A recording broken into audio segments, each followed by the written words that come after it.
दोस्तों welcome back to Mustafa files. आज हम बात करेंगे श्रद्धा वॉकर मर्डर केस के बारे में।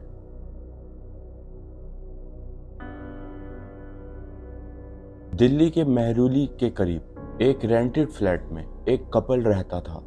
बाहर से देखा जाए तो ये सिर्फ एक आम रिलेशनशिप था। दो जवान लोग, एक छोटा सा घर और नॉर्मल रोज़मर्रा की ज़िंदगी। लेकिन उस घर की दीवारों में जो कुछ भी हुआ उसने पूरे इंडिया को हिला कर रख दिया। लड़की का नाम था श्रद्धा वॉकर और उसके पार्टनर का नाम था आफताब अमीन पूनावाला। आज की कहानी सिर्फ एक मर्डर की कहानी नहीं है, ये कहानी है उन रेड फ्लैग्स की जो मर्डर से पहले नजर आ रहे थे। ये कहानी है एक मिसिंग पर्सन कंप्लेंट की, एक इन्वेस्टिगेशन की और उन सबूतों की जिन्होंने पुलिस को उस घर तक पहुंचाया जहां से एक खौफनाक राज सामने आया। श्रद्धा वॉकर मुंबई की रहने वाली थी। पुलिस के मुताबिक श्रद्धा और आफताब एक रिलेशन में थे और बाद में दोनों दिल्ली शिफ्ट हो गए, लेकिन उनका रिलेशन हमेशा से पीसफुल नहीं था। चार्जशीट में पुलिस ने श्रद्धा और उसके फ्रेंड्स और फॉर्मर कोलीग्स के स्टेटमेंट्स का हवाला दिया। इन सारे स्टेटमेंट्स के मुताबिक रिलेशनशिप में आर्गुमेंट्स और एलिज्ड वायलेंस के इंसिडेंट पहले भी सामने आए थे। सबसे डिस्टर्बिंग बात तो ये थी कि पुलिस के मुताबिक श्रद्धा ने पहले भी अपने दोस्तों को आफताब के एग्रेसिव बिहेवियर के बारे में बताया था। यानी जिस स्ट्रेटजी का पता दुनिया को 2022 में पता चला, उसकी वार्निंग इससे काफ़ी पहले ही शुरू हो चुकी थी। 18 मई की शाम पुलिस की चार्जशीट के मुताबिक श्रद्धा और आफताब के दरमियान किसी भी चीज़ को लेकर आर्ग्यूमेंट शुरू हुआ। पुलिस ने इन्वेस्टिगेशन में कहा कि आर्ग्यूमेंट श्रद्धा के एक डेटिंग ऐप के फ्रेंड से मिलने के इशू पर शुरू हुआ था। सीरियस फियर एक्सप्रेस किया और पुलिस का एलिगेशन था कि इस ही दौरान आफताब ने श्रद्धा का गला दबाकर उस ही टाइम कत्ल कर दिया। लेकिन यहाँ पर एक इम्पोर्टेंट बात समझना बहुत ज़रूरी है। ये डिटेल्स प्रोसिक्यूशन और पुलिस इन्वेस्टिगेशन के मुताबिक हैं।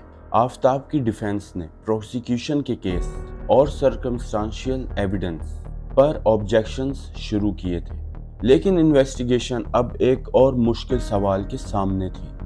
अगर श्रद्धा मर चुकी थी तो फिर उसके बाद आखिर क्या हुआ? पुलिस के मुताबिक मर्डर के बाद एविडेंस छुपाने की कोशिश की गई। चार्जशीट में इन्वेस्टिगेशन ने एलिगेशन लगाया कि बॉडी को मल्टीपल पीसेस में कट किया गया और उन्हें मुख्तलिफ अलग अलग जगहों पर डिस्पोज किया। पुलिस के मुताबिक आफताब ने 19 मई को एक दिन बाद एक नया रेफ्रिजरेटर भी खरीदा था। इन्वेस्टिगेशन में ये एलिगेशन सामने आया कि रेफ्रिजरेटर का इस्तेमाल बॉडी पार्ट्स को टेम्परेरी रखने के लिए किया गया। सोचिए, एक घर जहां कुछ दिन पहले एक यंग कपल रहता था और अब इन्वेस्टिगेशन के मुताबिक उसी घर में एविडेंस हाइड करने की कोशिश की जा रही थी। पुलिस ने यह भी कहा कि बॉडी को डिस्पोज करने का प्रोसेस एक ही रात में ख़त्म नहीं हुआ।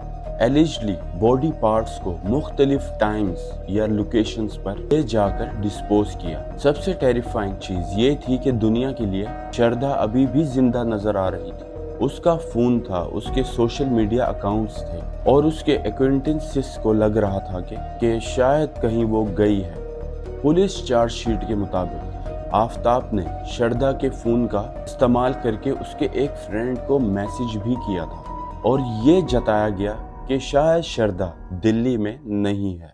इन्वेस्टिगेशन के मुताबिक ड्राइवर ने आफताब को एक पर्टिकुलर जर्नी के दौरान देखा था और पुलिस ने उसके स्टेटमेंट को केस का हिस्सा बनाया, जो देखने में एक छोटी सी फॉरेंसिक क्लू लगती है। वो इन्वेस्टिगेशन के लिए बहुत इम्पोर्टेंट बन गई और ये इन्वेस्टिगेशन सिर्फ बोन्स तक ही लिमिटेड नहीं रही।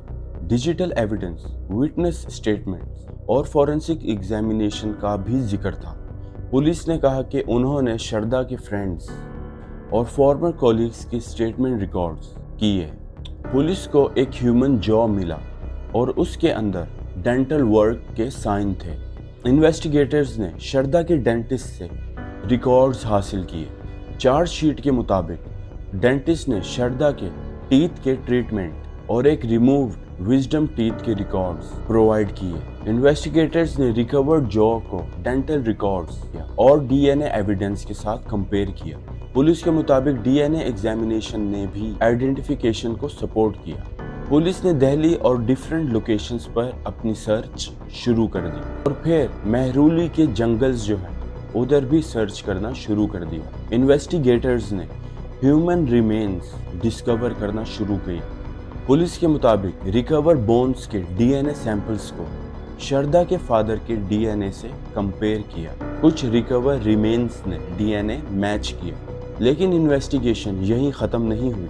एक अनयूजुअल फॉरेंसिक क्लू भी सामने आया। फ्रिज और घर की कुछ चीज़ों पर फॉरेंसिक एग्जामिनेशन भी की पुलिस ने। इंडियन एक्सप्रेस के मुताबिक चार्ज शीट में फ्रिज में ब्लड ट्रेसेस और कुछ वुडन ऑब्जेक्ट्स पर ब्लड एविडेंस का जिक्र किया, लेकिन हर recovered object successful DNA evidence नहीं बना। कुछ नाइफ्स और अदर एलिजेड वेपन्स से यूजेबल डीएनए एविडेंस एस्टैब्लिश नहीं हो सका, और यही क्रिमिनल एग्जामिनेशन की रियलिटी है। हर क्लू फाइनल आंसर नहीं देता और कभी कोई छोटी सी चीज़ केस को आगे बढ़ा देती है। दोस्तों, इस केस का सबसे पेनफुल एस्पेक्ट मर्डर से पहले की कहानी है। शरदा के फ्रेंड्स के मुताबिक रिलेशनशिप में वायलेंस और रिपीटेड कॉन्फ्लिक्ट्स का जिक्र था। एक फ्रेंड ने एलिजिडली बताया कि शरदा ने अपने रिलेशनशिप को अनहेल्दी कहा था।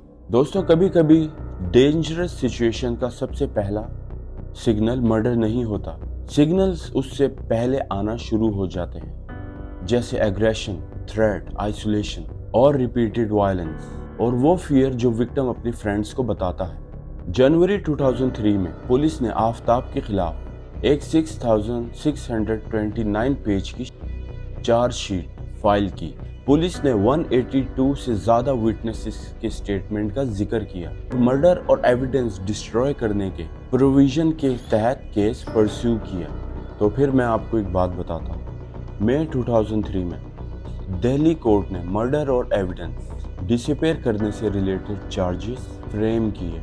कोर्ट ने यह भी कहा था कि प्रोसिक्यूशन के मटेरियल के मुताबिक प्राइमा फेसी केस बनता है, लेकिन यहाँ एक लीगल प्रिंसिपल याद रखना ज़रूरी है। फाइनल गिल्ट का फैसला ट्रायल का एविडेंस और कोर्ट के फाइनल जजमेंट से होता है। 2026 तक भी कोर्ट प्रोसीडिंग्स कंटिन्यू हो रही थी और प्रोसिक्यूशन एविडेंस रिकॉर्ड को देखा जा रहा था। शरदा वॉकर की स्टोरी को सिर्फ एक शॉकिंग क्राइम के तौर पर देखना आसान है, लेकिन अगर हम इस केस को थोड़ा गहराई से देखें तो ये एक और अनकंफर्टेबल सवाल पूछता है, क्या ट्रेजेडी से पहले वार्निंग साइंस को इग्नोर किया गया था? शरदा के केस में पुलिस इन्वेस्टिगेशन के मुताबिक रिलेशनशिप में एलिजेड वायलेंस और थ्रेट्स के साइन पहले से ही मौजूद थे। फ्रेंड्स को कुछ पता था, कंप्लेंट्स का रिकॉर्ड्स भी थे, लेकिन किसी को कुछ अंदाज़ा नहीं था कि आगे क्या होने वाला है। और 18 मई 2022 को एक यंग लड़की की ज़िंदगी ख़त्म हो गई। महीनों तक शरदा के घर वालों को नहीं पता था कि शरदा के साथ आखिर हुआ क्या है। और फिर एक मिसिंग पर्सन इन्वेस्टिगेशन ने इंडिया के सबसे डिस्टर्बिंग क्रिमिनल केसेस में से एक को सामने लाया। इस केस का सबसे इम्पोर्टेंट हिस्सा क्राइम की ब्रूटैलिटी नहीं है, सबसे इम्पोर्टेंट हिस्सा वो वार्निंग है जो क्राइम से पहले नज़र आती है। अगर किसी रिलेशनशिप में कांस्टेंट फियर, थ्रेट, वायलेंस हो या कंट्रोल हो तो उसे रिलेशनशिप प्रॉब्लम समझकर इग्नोर नहीं करना चाहिए। अगर हम वार्निंग साइंस को पहले से ही पहचान लें तो कितनी जिंदगियां बच सकती हैं।